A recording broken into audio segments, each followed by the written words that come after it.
Is it yes, visible? we can see it. Yeah. Okay, great. So what is EU-Openscreen? So we are the infrastructure for early drug discovery and chemical biology. And so the goal is to develop chemical probes for basic and applied research. And so for this, we provide screening platforms. We have compound collections in-house. We have medicinal chemistry expertise. We provide data. I can show that how we do that in a second. And we also have, of course, training as an ERIC. We have 10 member countries and are established in 2018. And here you see a bit the map of who is actually in there. And so across these, we have more than 30 partner sites, which include screening platforms, chemistry groups, data hosts, and we will also have more sites in the future that also have chemoproteomics and others. And so, you know, there's a certain process to become a partner of EU-Openscreen, but this is probably familiar to many of you who are part of ERICS. Within EU-Openscreen, we offer different things. Of course, we may offer access to our services, but also we have kind of a core service, these libraries that we offer. And so we have a large compound library that we offer to users that come in of 100,000 compounds that has been especially designed. These compounds are commercially available. And then we have a second library where actually academics can contribute. And then we screen them with biologists. So whenever they find something, they can actually start a collaboration for chemists. We are still accumulating that. And for the people that are a little bit more familiar with fragment-based screening, we also have a fragment library that we share with structural biology sites, and it can be used by users to have like a more rational way of approaching screening. And then all of these data, I will come to this back in a second, are published in the European Chemical Biology database that we run. So see, this is the operational model that we run is a little bit different than when it probably comes to like in an NMR facility or from an X-ray facility that you heard before. So we have different partners that first of all have different expertise, and they're using many, many different machines. And so what we offer is really services for biologists, chemists, and data science, although the most are really the biologists. And so they come into our central office. We have the compounds at our sites, and we take them up and really connect them to our partners.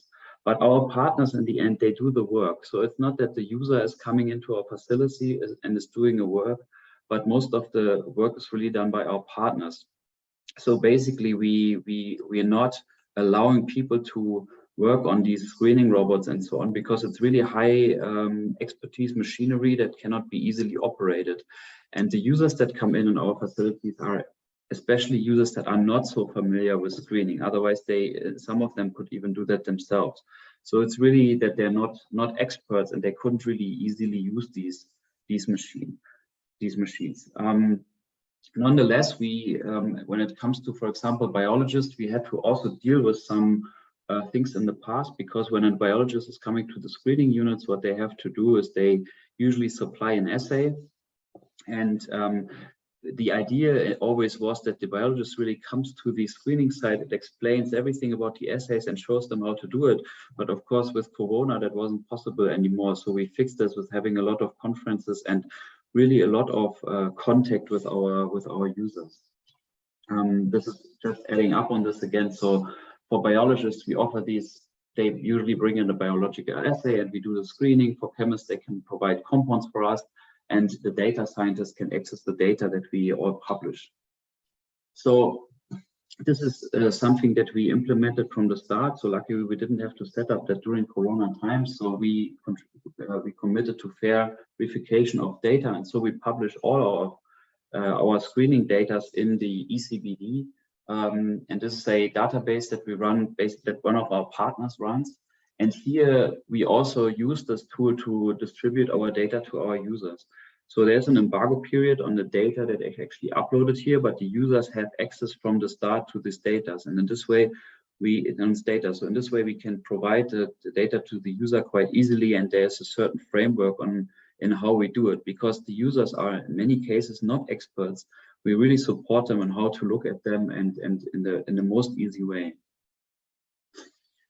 So this is just an example of how we got, for example, hit by, or we had to really implement more remote work. Sorry for the advertising here, but we have like the annual autumn training that we organized for screening and assay development and so on, so for our expertise.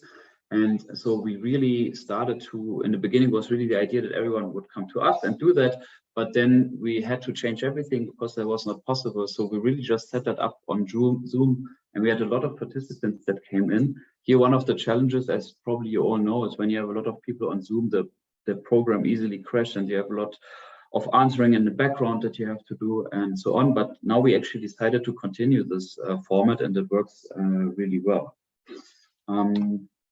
Yeah, so that was it. If you have any more questions or how we handle data transfer or users, yeah, just ask.